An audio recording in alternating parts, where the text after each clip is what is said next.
to ask William some questions. So without any sort of further delay, I'm going to hand over to you, William. Thank you so much for preparing this and for joining us. And I hope that the people watching enjoy it. Great, thank you.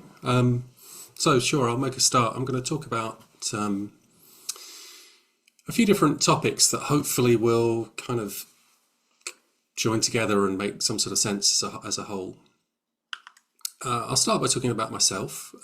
So who am I? This is me at art school in 1994 at Wimbledon School of Art. And this is me with Joanna Neal about 3 years later. So slightly less hair at that point. So probably one of the main things that happened to me at art school. And this is the blurb about me. So it says, William Card is a lecturer in fine art and architecture at the University of Suffolk. He makes site-responsive installation artworks that bring the location and presence of the work into question, comprising animated CGI video composites alongside 3D printed sculptures. They find uncanny possibilities in relation to overlooked locations, architectural details, and adaptations to the built environment. He studied painting at Wimbledon School of Art and an MRes at Manchester Metropolitan University. And if you're interested in the work, you can see it on my Instagram account and my website below. So the work I make is digital interventions. So they're moving image pieces, they're videos with using visual effects technologies to intervene in those videos and add these sculptural entities, objects, and things into those spaces. So in this case, I've added to the railings in an exhibition space I was working in.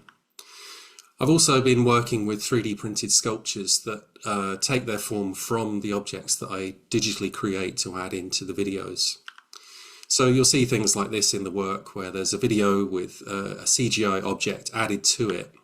And this is presented back to the audience in the same space that it's been filmed, alongside, very often alongside a 3D printed object that's you could call a sculpture, I suppose, of that entity or shape, object, whatever it is. And those things will be, the video will be moving, and those things will be moving around in the space, and there'll be sound and all sorts of things. One of the pieces actually intervenes in the this is in the stairwell and the arts building at the University of Suffolk.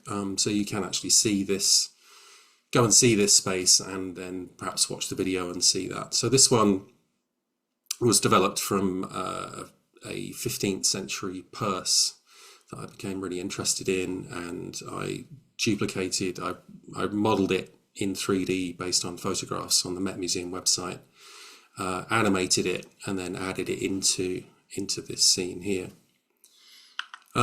So the point of this, I suppose, is to say that, you know, it's normal for art and design lecturers to have art and design practices, you know, to be working artists of some kind or practitioners of some kind. And what they do may or may not be practice-based research. So practice-based is, you know, slightly contentious in terms of what that means and how you can get a PhD in practice-based research. But not all artists, not all art lecturers have a practice that you could call practice-based. Lecturers' practices inform their teaching in different ways, and the lecturer's artistic practice may or may not easily be characterized as research in the conventional sense. And most art lecturers that you meet have probably had a very different experience of education from someone who's studied perhaps a more academic subject, which is how we then go on to talk about art school.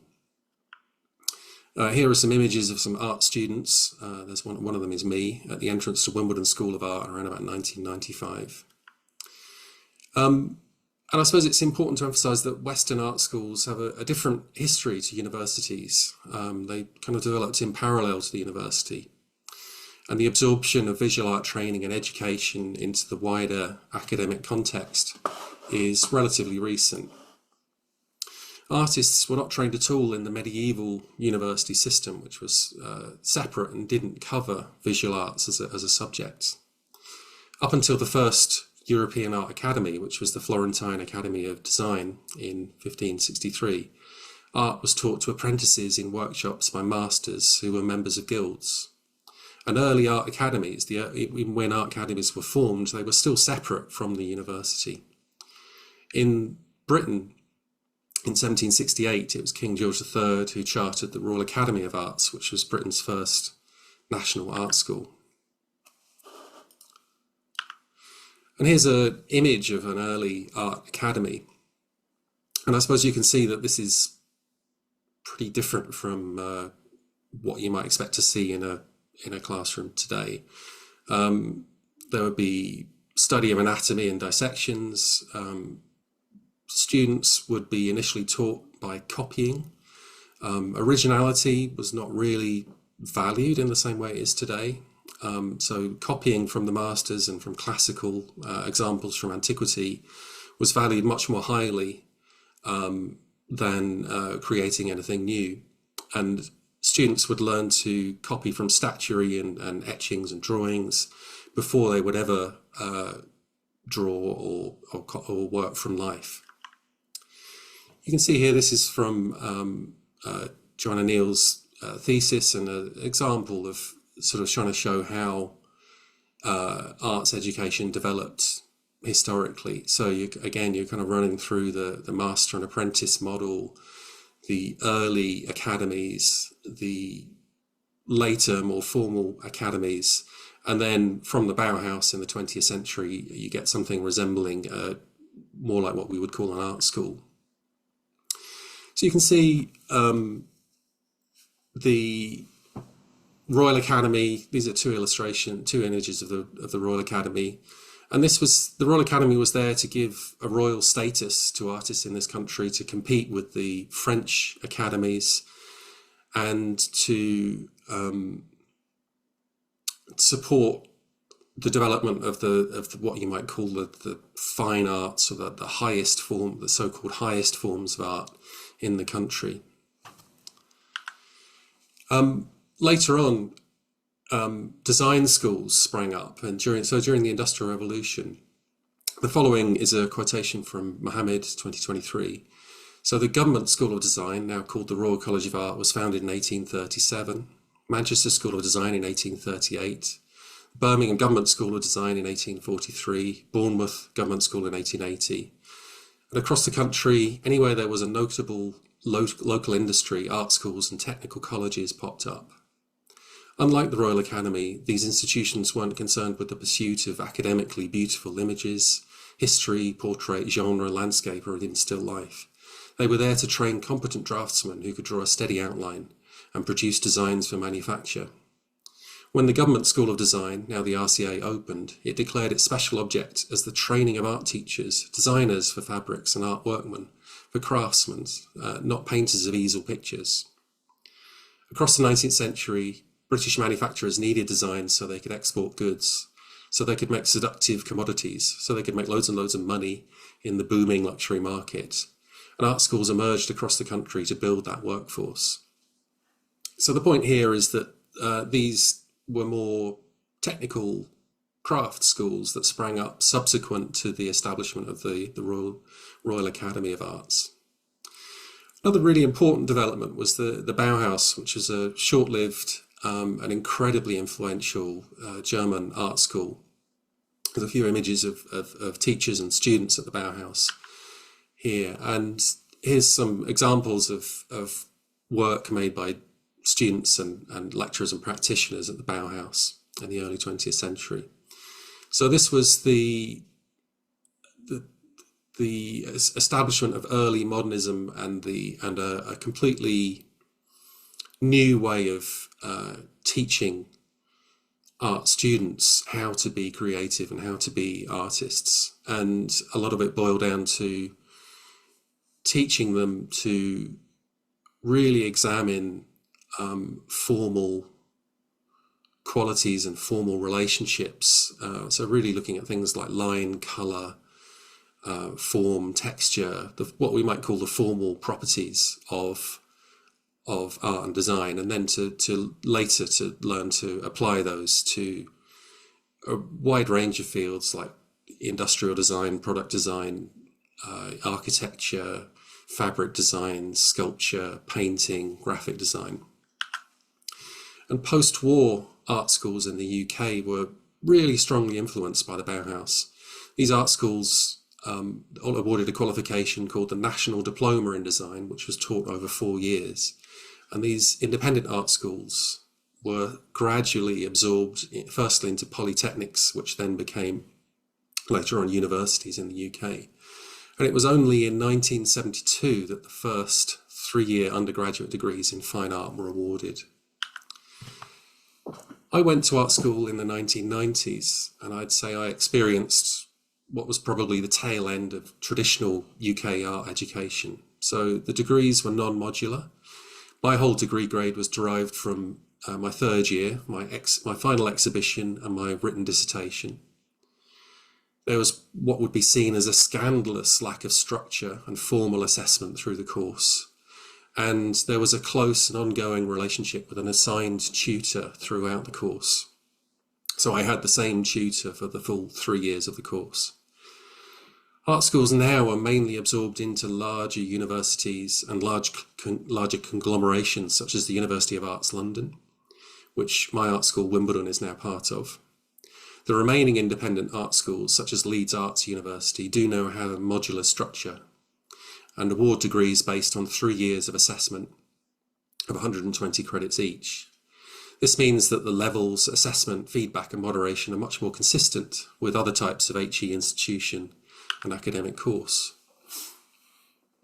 And my experience is that many, or maybe even most people who are art students around the time that I study have horror stories of favoritism, sexism, racism, class discrimination, dangerous and unethical work and working practices, bizarre tutorials and feedback, long periods without staff contact, mental health problems, and generally feeling quite lost. There is an awful lot about this experience that I won't defend. However, I think that certain things have been lost in the absorption of our art schools into the wider university context. This is a quotation from a group called the White Pube, who have a website and do a podcast and review art and books and this kind of thing. They've written about, one of them's written about their experiences of art school, the history and culture of art schools and the possibilities for change. And I found the passage they wrote below especially evocative. I was in art school from 2012 to 2016 for a whole foundation and degree. I arrived as a painter and waif child, quiet and alone, away from home, drawing things exactly as they appeared and accidentally giving myself food poisoning on the regular because I was just that bad at cooking. The years that followed were strange. I remember becoming a person who had learnt to think in new directions, and it sort of hurt to get to that point. You know, when you stretch enough to reach the tight upper limit of your body, and the moment stings, but afterwards you feel better, lighter, taller. Art school rolled over me, a heavy weight, a constant push forward to a new now we were all being asked to co-create. I cycled through painting, installation, data moshing and film, and eventually script writing and performance. I painted one wall of the studio green, so we had a green screen at our disposal. I went to the library a lot, but I didn't read much of anything. We watched a lot of reality TV on our laptops and worried about the future. And I remember plenty of long bus rides on my own to exhibitions and screenings because I thought that's what I should be doing, especially here in London. And the thing is, I didn't enjoy or understand a lot of what I saw. But I came out of the other end with more energy and anger, more colour in my mind, and 1,000 different ways to describe how it feels to be a person in the world. I was very glad I went. So that passage to me kind of captures the ambivalent, strange relationship that a lot of people who went to art school have with that experience. Some people, the way they talk about it, make it sound almost traumatic and difficult, problematic in all kinds of different ways. Very few people I talk to who say they regret going or don't feel that they were changed or affected deeply by the experience. Art and design education involves supporting students to become tolerant of uncertainty and ambiguity, to embrace necessary periods of not knowing, to experiment and iterate, to reflect on and critically evaluate their own and others' creative outcomes. Students are expected to situate their work within a field of contemporary practice and historical precedent. They should engage with theory and use this to contextualise their work. On fine art and architecture degrees, students should also demonstrate skill in a variety of materials and processes, with examples ranging from drawing, casting, model making and printmaking to digital image manipulation, photography and computer-aided manufacturing. To communicate and promote their practice, they may also need to develop graphic design skills, do online marketing and social media promotion, apply for funding and organise events. The range and scope of these expectations on art and design students and the adaptations required to move from tertiary to higher education are significant and specific to these kind of creative subjects. These changes cannot be instantaneous and occur over the duration of their studies. Students move forward at different paces. Art and design teaching has its own methods, traditions and assessments. Whereas an educator in arts education would quite naturally be expected to know about methods such as seminars, lectures and exams, it is, in my experience, not uncommon for experts in the field of education to be unfamiliar with art and design specific methods and working practices such as a group crit or critique, an exhibition, a studio tutorial, drawing as a research method, a mode of inquiry, recording and thinking, formal exploration and experimentation, and material, medium-based exploration and ideation. So to move on to talking about creativity, not knowing and uncertainty. So I strongly believe that creativity must involve not knowing, it must involve uncertainty. And if you are doing something creative and you know precisely what you are going to produce in the future, I would argue that the creative activity must therefore have taken place earlier in that process. It can't, if you're being creative, there has to be a period where you are unsure about what it is you're doing and what you're going to make. This quote from Fisher and Fortnum talks about it. So artists enjoy the challenge of potential and the pleasures of surprising themselves, and so create spaces for not knowing, both physical and intellectual. But current structures do not seem to allow for these spaces within education at all levels. The prevailing culture requires one to be able to articulate at the point of experience what one knows. Learning outcomes are a good example of this. This approach also prevails in our methods of accounting for art practices, so applying for funding bids, project proposals, etc., where it appears faith has been lost in the legitimacy of art practice as a mode of inquiry in itself.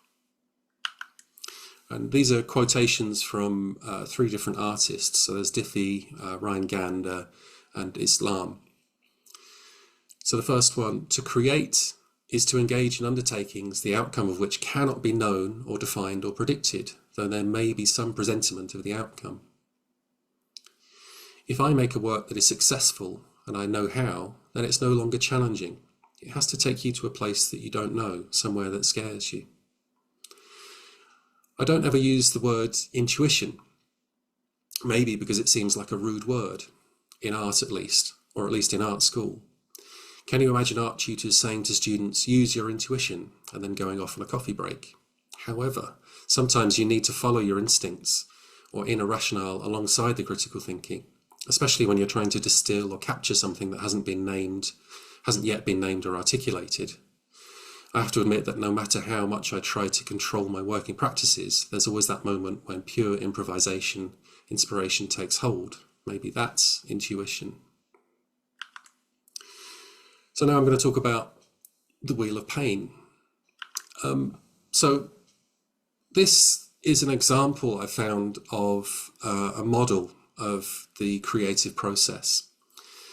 And you can look at it and you can, for one thing, personally, I find this quite an off-putting kind of diagram to look at just right from the start. But if you do look at it, you'll see that this is based on a kind of idea of a kind of cyclical, circular process. And there are lots of models like this that kind of take us through this idea of, in this case, there's a sort of, the main stages are observing, reflecting, and making. And a lot of these seem to sort of boil down to a kind of variations on the idea of Kolb's learning cycle. I'm not in this presentation about to make any kind of commitment to saying whether I think these sorts of models are an accurate model of the creative process. The point I would like to make is I think that these models don't reflect what it feels like to be creative, and they also don't inspire me to be creative. And I think that's very important if you're involved in teaching students to be creative.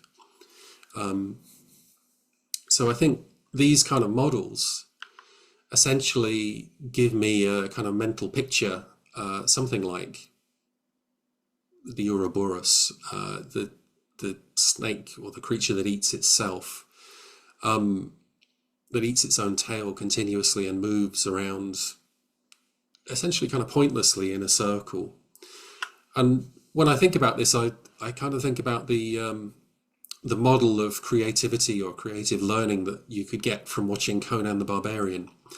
So through the magic of cinematic montage, the child who is kidnapped by raiders is hitched to the wheel of pain, which is some kind of millstone, I think, in the film.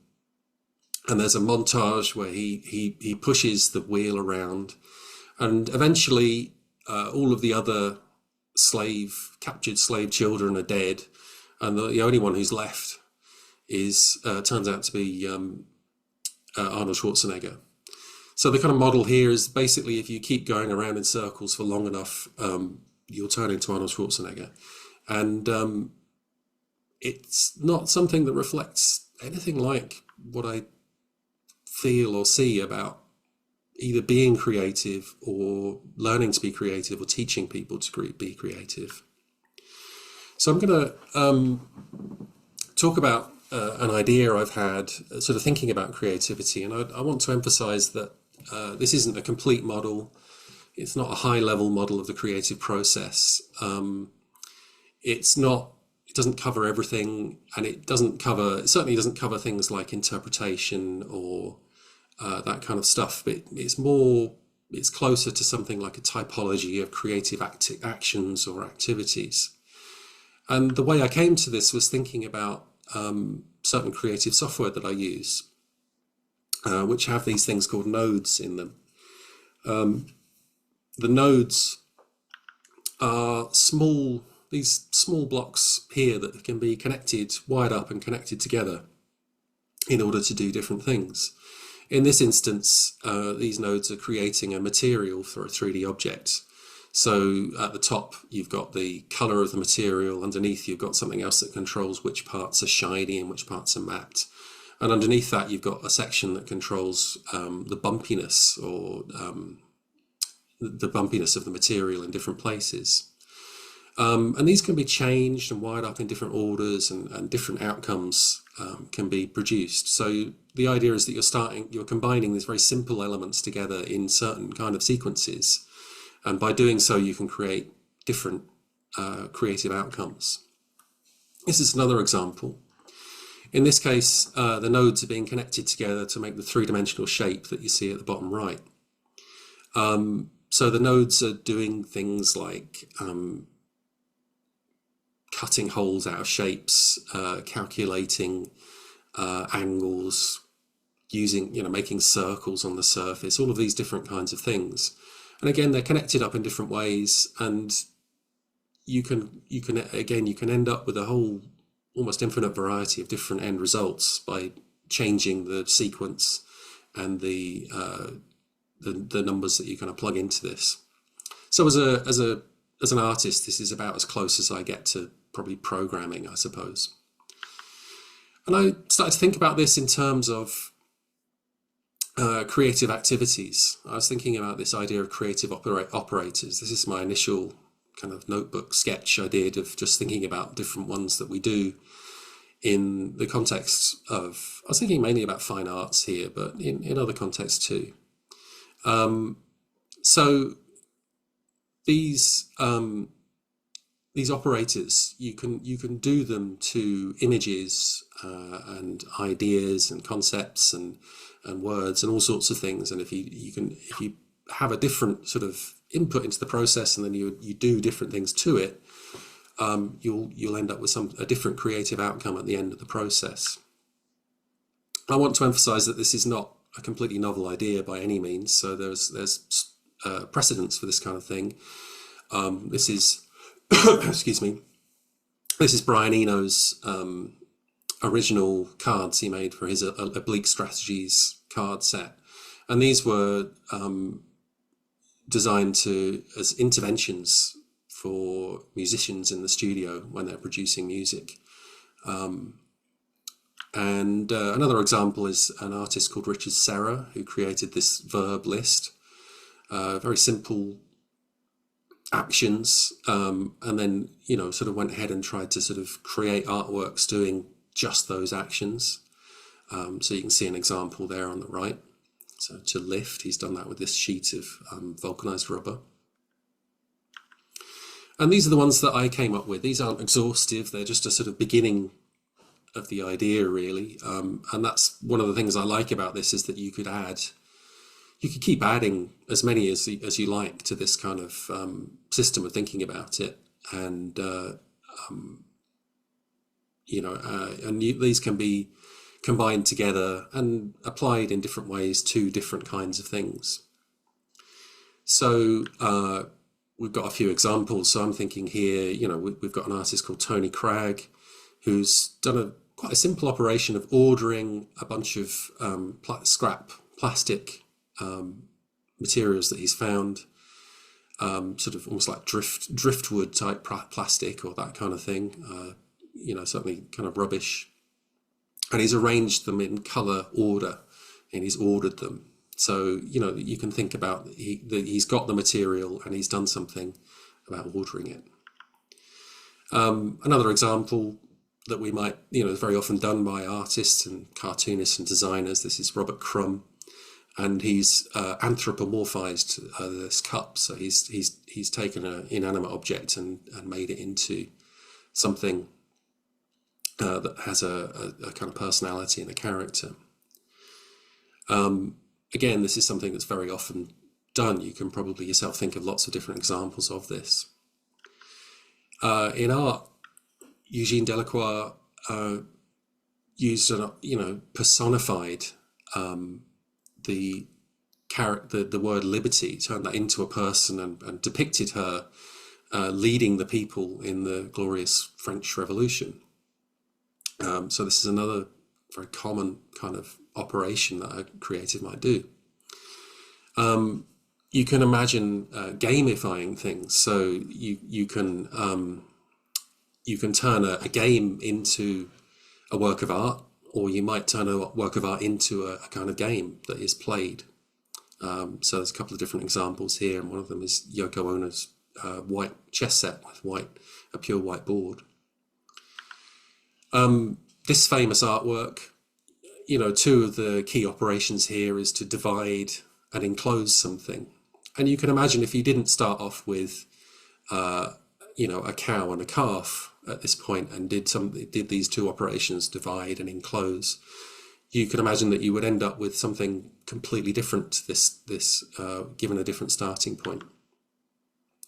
Artists work with scale very often. So I find myself talking to students and I very often say to them, well, have a think about this. What would happen if you made this a different scale, if it was bigger or very much bigger or very much smaller, or these things are different relative scales to each other. And it's a very common kind of creative trope or action or operation to play and mess with the scale of something. Another kind of obvious type example here is, the idea that you might invert and scale something. So in this case, Karsten Holler has inverted these sculptures of fly agaric toadstools and scaled them up, and there they are in the gallery space. And so this is a kind of quite literal example, but I'm imagining that you might be able to picture inverting a concept, inverting an idea, inverting the meaning of a word. You can imagine that if you invert something and exaggerate it, you end up with something like, perhaps you might say that's like satire, in the way that the Addams Family is a sort of inverted satire of the American nuclear family, for example. Another common operation would be to record. So Sophie Calle worked in a hotel and recorded the contents of various guests' rooms while she worked there, and the record that she kept became the artwork. So simply recording something can be a creative action in itself. We probably won't go into the ethics of what she did here, but I'd still argue it's quite an amazing artwork. This is a very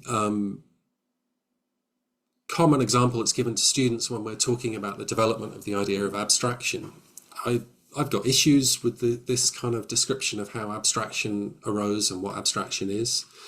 But the idea was that Mondrian did a process of iteration, of repetition, and through that process he abstracted or removed certain features or details from his images of trees, and eventually ended up with these, what you might call these completely abstract paintings of simply horizontal and vertical lines and rectangular blocks of color. Another operation that we might do is to make something move. Conventionally, sculptures don't move. If you do want to move them, then you would animate them. In this example, Alexander Calder made his sculptures into mobiles, which would be affected by air movements in the gallery, and would kind of drift and move around and form different configurations that you could watch in the gallery space. Another very common kind of operation is to multiply or repeat, and especially to do something to the point of exhaustion or absurdity, until something simply cannot be done anymore. And you'll see lots of examples of artists who do that. And this kind of operation can be utterly transformative, and you can have something that on its own is very simple and mundane, but carried to this kind of extreme has a wholly different kind of impact. By repeating a process, for example, by using the same screen print on a canvas over and over again, something might degrade. And again, we teach students to do this very often. We say to them, okay, take this image and photocopy it, scale it up and down and re-photocopy it, and keep photocopying it until that image has been degraded to the point where it's become something new, and then look at it again. So these kind of processes of repeating and degrading and allowing things to kind of fall apart through the process of repetition are very, very, very common things that we do. So to summarize that section, there's a few arguments that I would make about this. So the first one is that I'm not altogether certain that creativity is well understood. I don't find myself being particularly convinced by most models of creativity or the creative process. I'm not particularly convinced by business ideas of things like design thinking that kind of emerged in the last few years. I'm not certain that creativity is best characterized as a process at all.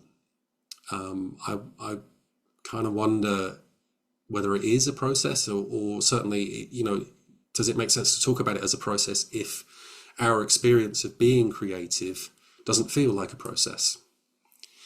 If it is a process, I don't think it's linear or circular.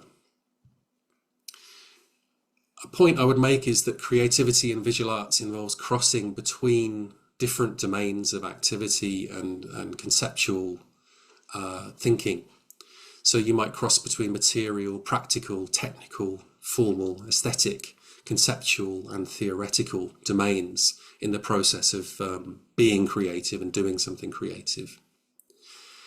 I do think we can say that logically creativity must involve uncertainty and not knowing. I think that creativity involves creative actions and activities. I think it is something that you do. In my experience,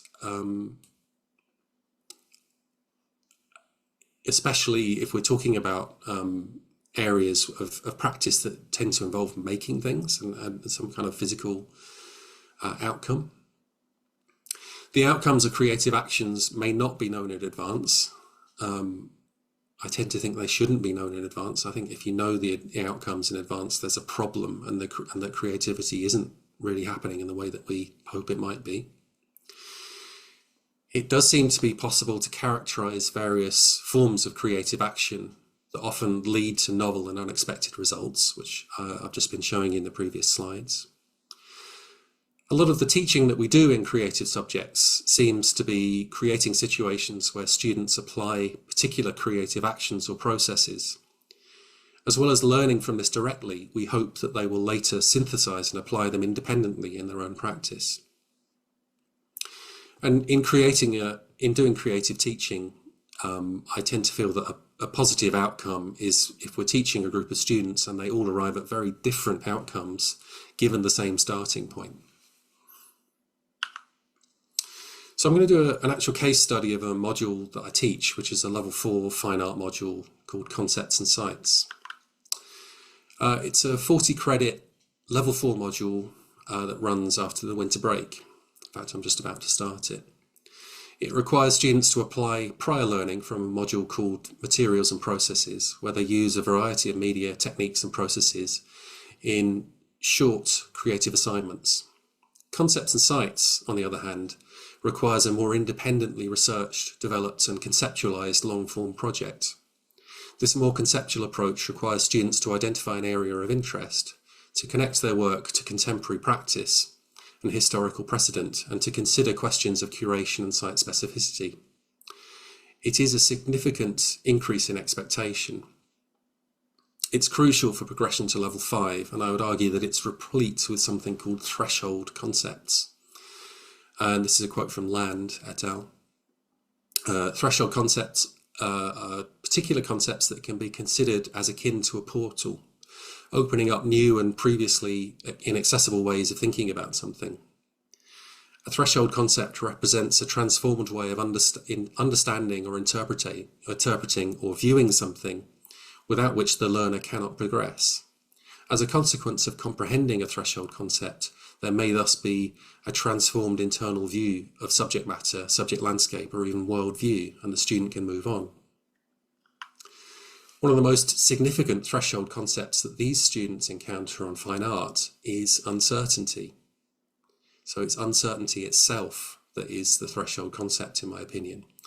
And this quote from Oren Shreve says that uncertainty lies at the core of art and design teaching and learning.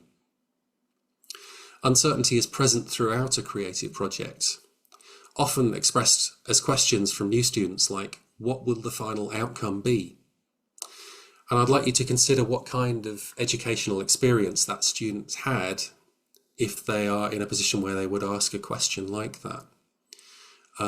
It's my experience that many students are expecting to be told what the final outcome will be, that there's a tacit understanding that everyone in the group on the course they've done before, everyone in the group will essentially be creating the same thing and post facto generating a artist research and this kind of thing that sort of justifies why they've ended up all ended up at the same point. And at degree level, we don't do this. So students at this level will struggle when presented with a blank sheet to propose an area of interest. So a structuring device is required that's specific enough to provide a starting point, personally chosen, amenable to visual, academic and autoethnographic research, and unrestrictive in the creative outcomes that may be developed from it. For this, in the module, I use the evocative object, which I've taken from Sherry Turkle. This is an item chosen for its personal significance.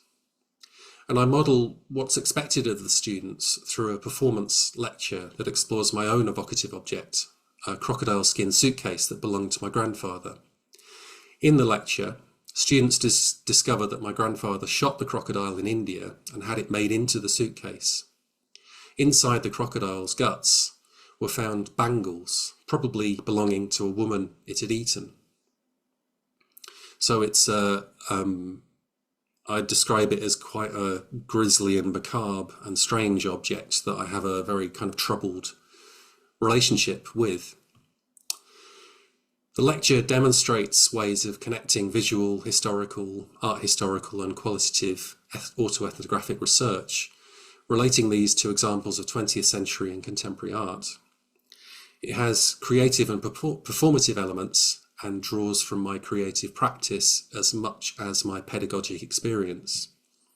So in this quote, pedagogy in art and design embodies elements of creative practice such as reflection, creativity, and an interest in process. So I guess what I'm trying to say there is that a lot of the time art lecturers will try to bring elements of art practice into their teaching, as well as teaching the students how to do it. They will also try to embody and model those things through the way that they teach their students. After this presentation, the students select their own evocative object, researching and preparing their own presentation. Their research takes many forms, so examples are from experimental poetry to technical information on polymers, which are both examples from recent presentations. They present to the group with an emphasis on creating an inclusive and transformative space where peer feedback has as much importance as the presentations themselves. The student's presentation then becomes a valuable resource, stimulating the production of a body of artwork that will be presented publicly in an exhibition. The work may remain focused on the evocative object or diverge radically from their starting point. And the students now have this approach as part of their creative methodological toolkit. They use and experience the value of diverse research methods within fine art practice. So I'm going to show you the slides from the presentation. I'm not going to do the whole thing. It would take far too long. So I'm just going to quickly go through the slides and pick out a couple of things there. It models the approach to doing creative research. And the artworks I've picked have a certain quality where they visually might not look very interesting to begin with, but kind of expand in our consciousness as we learn more about them. I'm hoping the students will have a developing understanding of the story and the object as the presentation progresses. And I have included fantastical elements to remind the students that the story I'm telling is passed down in my family. It is a true story as far as I know, but I can't be totally sure about any of this stuff. And I have the actual suitcase spotlit in the room while I do the presentation, and at the end I open it up and inside are some bangles. So this is the presentation. I show them the suitcase. I ask them to think about it at the beginning. They will write down a little bit of reflection on this and say whatever they think and feel about it. And then I'll ask them to do the same thing at the end. Throughout, I'm showing examples. So this is an artwork by Cornelia Parker, and I'm trying to connect what I'm talking about to these artworks, but not in a completely direct way.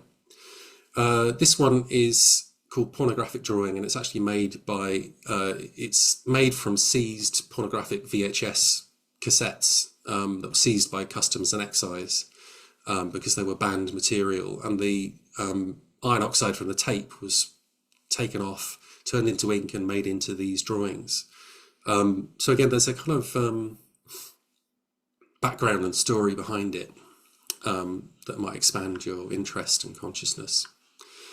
And I bring the idea of bangles through the presentation. There's sections, there's anatomical drawings of crocodiles. There's things like this artwork, which has an object inside it. No one knows what the object is. It can be heard if you rattle it. So we go through. We talk about this. I talk about how it belonged to my grandfather. I show my grandfather. I show his book, which he self-published. I talk about how he was in the mounted police in colonial India. I reveal the suitcases made of crocodile skin. I talk about different artists doing projects based on, in that case, based on dreams. And I tell the students that my grandfather shot the crocodile, which he did, as far as I know. Different artworks as we go through. I start to include these kind of fantastical elements that kind of relate to what's going on, but not in a super direct way. So you might call this something like a kind of a form of exploratory visual research based on that theme. So I talk about how my grandfather shot the crocodile. I talk about how that was made into a suitcase. And then I just end with a few questions about what he was doing there, why he left India, why I have the suitcase, whether I can really say that the suitcase belongs to me in that context. And then I end with a frame from Fargo, the Coen brothers film, just talking about whether we should treat this as a completely true story or not. So that's the end of that slideshow. That's what they show the students. And there's a few examples here of the exhibition that ended up from the students choosing their own evocative objects as a starting point. So at the top left is a camera with an undeveloped roll of film in it that was from a relationship that ended rather sadly and unexpectedly for that student. And they kept the camera, didn't develop the film, and did a whole project about what might be on that film. In the centre, there's a performance artwork that was based on the idea of breath. The whole thing started from a wooden puzzle toy.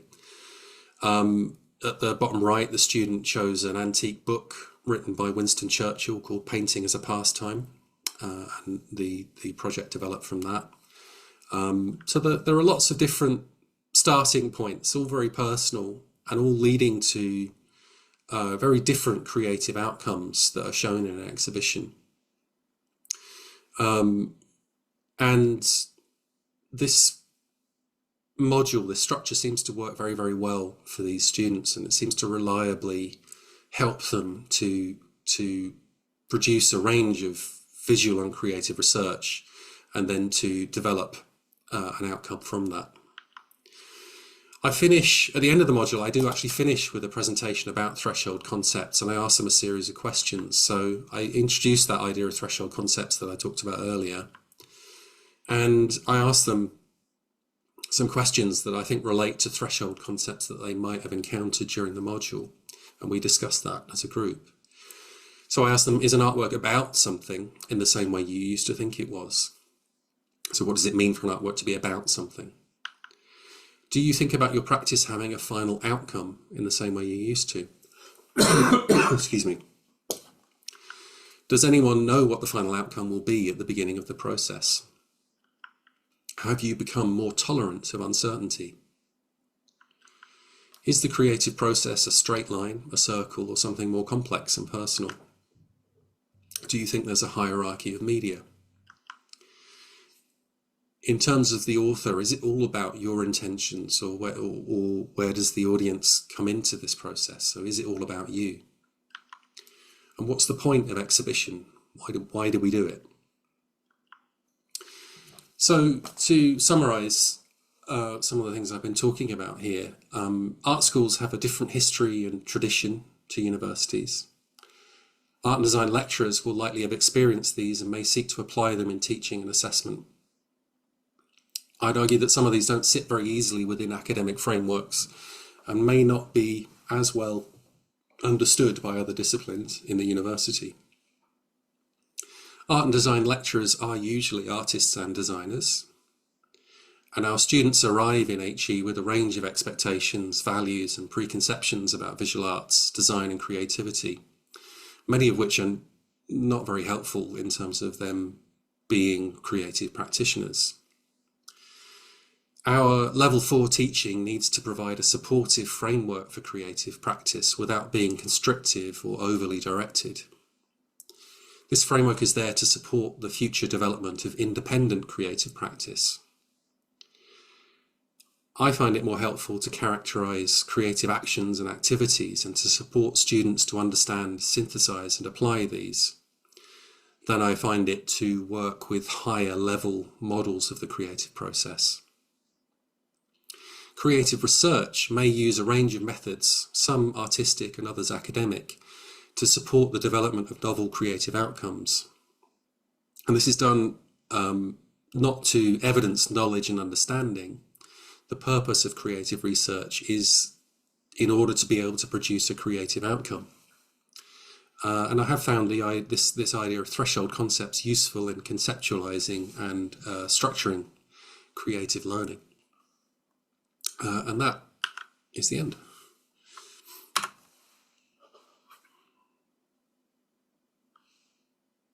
William, thank you so much. Thank you. I've just transfixed there. Then those 50 minutes of absolutely blown by. That was just like almost like a creative and immersive experience. Thank So you. thank you so much for sharing your insights. If the people who are in attendance, if you've got any questions, please do put them forward. We've got a few, about 6 or 7 minutes to put them forward. William. We've got one from Ivana. Thank you, Ivana, and thank you for joining us. I'm just going to get a drink of water very quickly. I'll be right back. It's well deserved.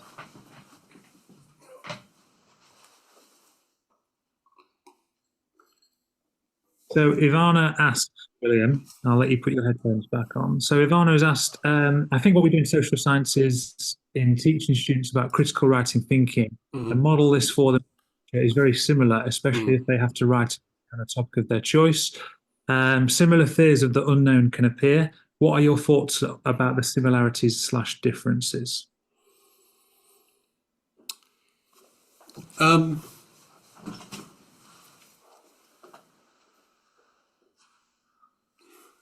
Sorry. That's a good question for us to start with. Yeah, I think critical thinking has that in common with creativity, I think, doesn't it? In the sense that to be critical, you can't take anything very much for granted, and you will have a certain sense of uncertainty at that point. It's positioning yourself in a kind of skeptical position towards the material that you're being presented with. Otherwise, you can't be critical. So I imagine, and I'm not an expert in teaching that kind of critical thinking, but I would imagine that there would be those kind of similarities. I think perhaps the differences would be in the sense that if you're learning critical thinking, there's a certain kind of rigorous, ordered quality to the way you might approach that. And sometimes creative, when your student is learning to be creative, they're not necessarily doing things in a logical order.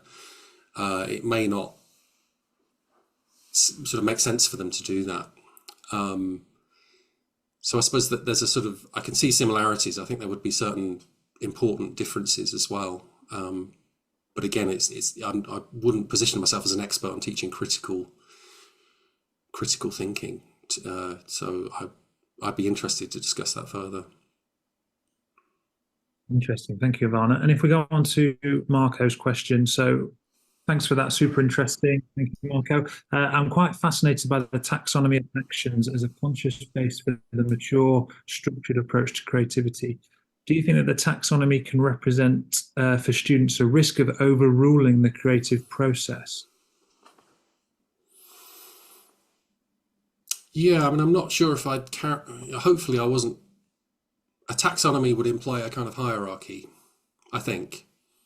When I think about taxonomic categories, you've got your kingdom, phylum, all the way down to species, and there's a sort of implied hierarchy going through that. And I think I would push back against the idea that any of these creative actions would have any kind of status above and below any of the others. I think I would hope that if I was to show these to students and talk to students about them, it would be more in the sense that I would like to demystify what we're doing as creative practitioners when we teach students to be creative. I can see it sometimes when a student is maybe a bit stuck or unsure, or they're just asking for my opinion about what they're doing, and they show me a piece of work. And sometimes I've realized that I kind of sit there and I reel off a whole bunch of possibilities. Oh, you could try this, you could do this. What would happen if you did this? This would be interesting, that, and the whole range of kind of branching possibilities that they might do with that. And sometimes I sit there and I do that, and then they look at me and I can see that they're wondering, how did you do that? Like, where did all that come from? And it's not magic, it's a kind of experience, and also just an ability to kind of figure out what someone else has done, break it down a little bit, and then see if you can apply it in a different context, and just to see what would happen. So that I feel like there's a sort of experimental inquiring quality that I would like to kind of foster, and also this idea that I would like to try and demystify what we do as creative teachers and creative practitioners as far as I can. So I suppose that in that way, I would slightly sort of want to sort of push back against the idea of a hierarchy or a taxonomy. And I would hope that in that process of demystification of being creative, that we empower students through doing that rather than restricting or limiting them. That's what I'd hope for, anyway. That's really interesting. It was such an interesting taxonomy as well. So one more question probably from Joe we've got time for. Do you see the impact of the level 4 case study that you presented on subsequent work as students maybe progress through their studies? Yes, I think I do. And one of the nice things that we do is that what we start doing is we invite the level 5 students who've been through that whole process. They actually meet with the new level 4 students after I've done the lecture about the suitcase. I bring them in and we sit around in a circle and they all talk about their experiences of doing the module, which are, I'm not going to say they're all positive. I have had a student who said they had a horrible time and they hated the whole thing. But a lot of the time, the students talk about that experience, but also they are reflecting back on those periods of where they were stuck, they felt unsure, they didn't know what they were doing. And they do seem to be beginning to appreciate that is an essential part of being creative and doing creativity. And sometimes those feelings of discomfort and stuckness and unsureness are not necessarily very nice to experience, but important and kind of essential to what you're doing. So interesting. And thank you, Nicola. That's a nice comment. And she says that you might have been at Wimbledon at the same time. Wow. Yeah, I can remember the AMA. I don't know if possibly we walked through the same space at the same time. That'd be incredible. If I could just ask one quick question, Sure. William. I was quite struck by a lot of things, but the quote about the scandalous lack of structure. Mm-hmm. Do you think in education as generally towards maybe a scandalous amount of structure? Yeah, I think I probably would overall agree with that. I think we've over modularized. I think we've kind of over determined and over assessed many aspects. I think it's a particular shame when we think about level 4, where that doesn't have to contribute to a student's degree classification. That we feel the need to impose such a kind of rigid structure on that level, and whereas I feel actually that could be an opportunity for students to be more exploratory and experience more creative freedom and more risk taking at that stage of their degree. But having said that, I think probably the degree that I took probably was a bit too far in the other direction. It was good for me, but I did see a lot of, certainly in the first year, there was quite a high rate of attrition of students who didn't respond well to that kind of framework and found it very, very difficult and kind of left. That's really interesting. Well, thank you so much for your time this afternoon. And thank you to those that have joined